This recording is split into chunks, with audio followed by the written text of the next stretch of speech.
Baik. Assalamualaikum warahmatullahi wabarakatuh. Setelah sebelumnya kita membahas terkait dengan jurnal khusus, ya. Untuk video kali ini bahasannya tidak jauh dari perusahaan dagang atau masih menjadi bagian dari perusahaan dagang, yaitu tentang persediaan. Apa yang akan kita bahas kali ini yaitu tentang pengendalian internal persediaan, kemudian bagaimana menghitung persediaan, karena ini nanti akan digunakan untuk menghitung HPP, harga pokok penjualan. Baik, langsung saja kita bahas terkait dengan materi persediaan. Nah, mengapa kontrol persediaan itu penting?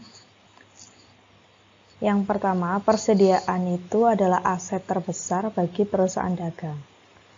Karena perusahaan dagang itu kan usaha utamanya atau operasional bisnis utamanya adalah menjual barang. Nah, maka nyawanya perusahaan dagang itu kan ada di persediaan. Karena kalau nggak ada persediaan, apa yang akan dijual oleh perusahaan dagang? Nah, untuk itu aset persediaan ini adalah hal yang sangat penting bagi perusahaan dagang. Kan persediaan merupakan aktivitas utama dari dari perusahaan dagang dan perusahaan manufaktur. Kemudian kesalahan dalam menentukan biaya persediaan bisa menimbulkan kesalahan pada laporan keuangan. Nanti akan kita pelajari bagaimana persediaan itu, betapa pentingnya menghitung persediaan itu untuk menghitung laba atau rugi perusahaan. Persediaan harus dilindungi dari resiko eksternal seperti kebakaran, pencurian, dan penipuan internal oleh pegawai. Nah, ini ada beberapa mekanisme kontrol internal terhadap persediaan.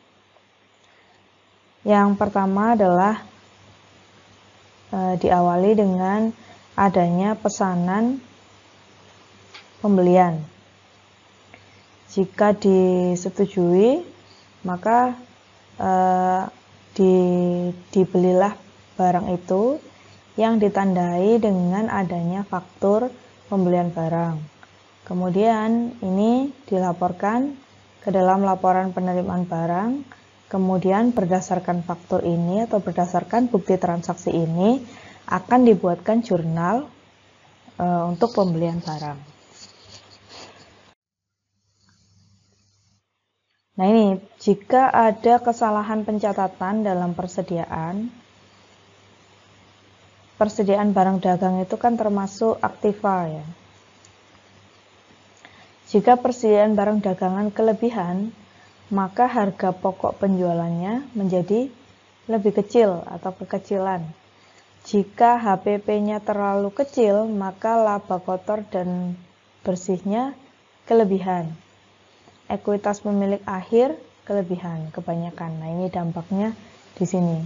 Maka dari itu, penghitungan persediaan tidak boleh terjadi salah catat ataupun salah hitung, karena nanti dampaknya ke akun yang lain. Asumsi arus biaya persediaan. Nah, untuk FIFO atau first in first out itu adalah barang yang pertama kali dibeli itu adalah barang yang pertama kali dijual. Ini asumsi arus biaya loh ya, jadi bukan barang fisiknya. Kalau barang fisiknya ya tergantung kebijakan perusahaan gimana. Ini asumsi arus biaya persediaan. Jadi ketika nanti kita menghitung biaya persediaan itu ada beberapa asumsi yang bisa digunakan. Yang pertama adalah menggunakan metode FIFO, first in first out, yaitu barang yang pertama dibeli adalah barang yang pertama dijual. Maksudnya gimana? Harga barang yang pertama kali dibeli itu digunakan untuk menghargai barang yang dijual. Nah, itu untuk metode FIFO. Nah, ini kan arus biaya yang keluar. Harga merupakan arus biaya yang masuk terlebih dahulu, sehingga biaya yang tercatat pada akun persediaan adalah biaya yang belakangan masuk. Jadi yang menjadi persediaan atau apa? Yang persediaan akhir ya, sisa persediaan itu adalah harga di mana barang terakhir dibeli. Karena kan asumsinya barang pertama udah keluar duluan, udah dijual duluan. Kemudian metode berikutnya bisa menggunakan metode LIFO, last in, first out, di mana barang yang dibeli barang yang dibeli terakhir adalah barang yang dijual pertama. Sehingga biaya yang tercatat pada akun persediaan adalah biaya yang terlebih dahulu masuk atau biaya barang yang terbaru. Kemudian metode berikutnya bisa menggunakan average cost atau metode rata-rata tertimbang, yaitu barang yang dibeli atau arus biaya merupakan rata-rata biaya yang terjadi. Jadi di rata-rata dulu untuk menentukan biayanya. Nah, biaya persediaan perpetual, kalau untuk perpetual dan periodik kemarin sudah kita pelajari ya. Ini data biaya persediaan untuk ilustrasi sistem perpetual FIFO dan LIFO. Persediaan awal 10 unit dengan biaya 20, dengan harga perolehan $20 dan seterusnya. Nah, ini coba kita lihat apa ya bedanya menggunakan perpetual FIFO dan LIFO, nanti gimana dampaknya terhadap perhitungan harga pokok penjualan. Ini barang saldo awalnya 10 unit dengan harga perolehan 20, sehingga total persediaannya adalah 200. Kemudian tanggal 4 ada penjualan. Nah, ini berarti ada penjualan sebanyak 7 unit, maka HPP-nya diambil dari angka 20. Ini 20 dari saldo awalnya. Kemudian yang tanggal 10 adalah ada pembelian sebanyak 8 unit dengan harga perolehan 21. Maka saldonya ada 2 jenis barang, 3 unit dengan harga 20 dan 8 unit dengan harga 21. Tanggal 22 ada penjualan. Karena ini first in first out, artinya barang yang dibeli dulu dikeluarkan terlebih dahulu, maka ketika ada penjualan sebanyak 4 unit, yang 3 unit itu menggunakan ini dari saldo awal ini seharga 20, yang 1 unit diambilkan dari barang yang dibeli tanggal 10 seharga 21. Kemudian tanggal 28 ada penjualan lagi 2 unit. Nah, karena persediaannya tinggal satu jenis, yaitu yang harga 21, sehingga kita menggunakan HPP-nya yang 21. Nah, ini tanggal 30 beli lagi 10 unit, harganya naik menjadi 22.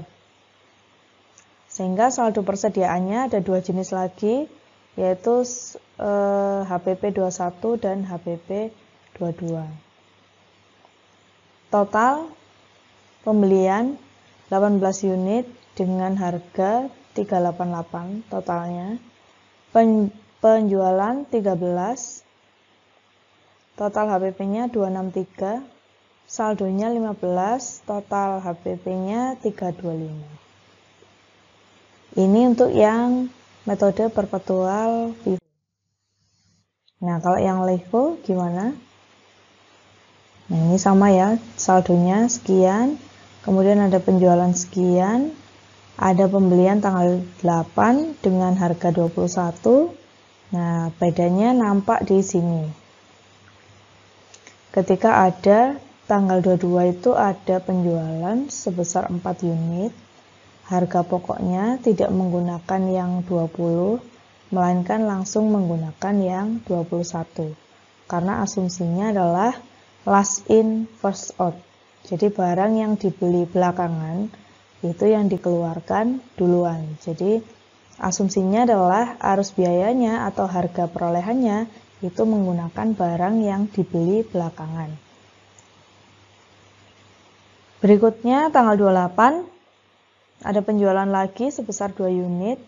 HPP-nya tetap menggunakan yang 21. Kemudian tanggal 30 ada pembelian 10 unit, harga pokoknya 22. Nah, sehingga persediaannya menjadi 3 HPP, yaitu 20, 21, dan 22. Total akhirnya, nah ini beda kan di sini. Di penjualan, nilai penjualan dan nilai saldo persediaannya. Oke, berikutnya adalah persediaan dengan metode periodik asumsi FIFO, first in, first out. Berbeda dengan metode perpetual, di mana kita bisa mengetahui arus barang secara real time, yaitu pada saat dibeli maupun dijual. Kalau dengan menggunakan metode periodik, sebagaimana yang sudah kita pelajari di bab sebelumnya, kalau periodik itu kan perusahaan baru akan menghitung HPP-nya berdasarkan perhitungan fisik di akhir periode. Nah, untuk menentukan arus biaya atau untuk menentukan nilai persediaan akhir, jika menggunakan FIFO, maka persediaan akhir itu dihitung berdasarkan barang yang terakhir dibeli, harga barang yang terakhir dibeli. Nah, ini ada data pembelian Januari tanggal 1 itu dengan harga $9, Maret tanggal 10 dengan harga 10, tanggal 21 September dengan harga 11, dan 18 November dengan harga 12. Total ada 100 unit. Nah, kemudian ada penjualan sebesar 700 unit. Maka sisanya di akhir tahun itu kan tinggal 300 unit. Nah, 300 unit ini nilai uangnya berapa? Sebesar 3.400. Diambil dari HPP barang yang terakhir, dibeli terakhir. Nah, ini kalau menggunakan metode periodik FIFO. Jika menggunakan metode periodik LIFO, maka kebalikannya. Jadi persediaan akhirnya itu diambil dari barang yang pertama dibeli, atau barang yang pertama masuk. Ini totalnya ada 2.800. Nah, ini untuk perhitungan persediaan dengan metode periodik FIFO. Nah, berikutnya adalah metode yang lain, yaitu biaya rata-rata periodik atau dengan average cost, metode average cost untuk diterapkan di metode periodik. Ya, jadi perlu teman-teman pahami, periodik dan perpetual itu adalah metode pencatatan persediaan. Sedangkan LIFO, FIFO, dan average itu adalah metode penilaian persediaan. Nah, ini kasusnya sama kayak tadi, datanya ya, ada 1000 unit yang tersedia untuk dijual, ya, yang dibeli di mana persediaan awal tanggal 1 Januari, kemudian ada pembelian tanggal 10 Maret, pembelian lagi tanggal 21 September, dan pembelian tanggal 18 November. Nah, ini data harga perolehan per unitnya.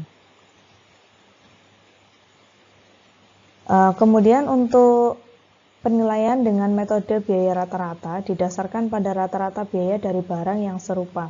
Jadi untuk menentukan nilainya nanti akan kita rata-rata ini harga per unitnya.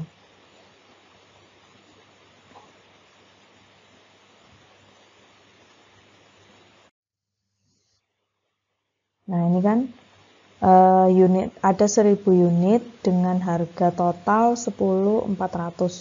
Nah, maka menghitung rata-ratanya bagaimana? Caranya adalah biaya barang yang tersedia untuk dijual per unit tersedia untuk dijual. Nah, itu ketemulah biaya rata-rata per unitnya.